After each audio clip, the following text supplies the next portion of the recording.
Hey folks, if you're having trouble getting logged into the CompTIA content for our class for the Computer Information Systems this semester, follow this video. Okay, so once I'm logged into our class, I'm going to click on Inclusive Access. It's the link on the left. You can just follow along with me. I'm going to click on Reveal the Access Code.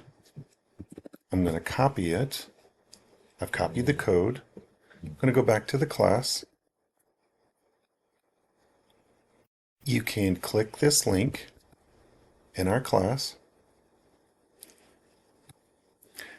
This is the screen you're going to be faced with. You're going to click Sign Up Now, and you're going to create your account. It's going to ask you to use an email address. You can use your CWC or a personal account. And as you go through the next steps, you're going to be asked to enter your activation code in just a little bit. But you'll need to follow all the prompts here in order to access the content for our class. Once you've followed those steps, you'll be billed for the book on your CWC account statement, and you won't need to go to the bookstore to get anything. So if that makes sense, great. If not, let me know if you have questions.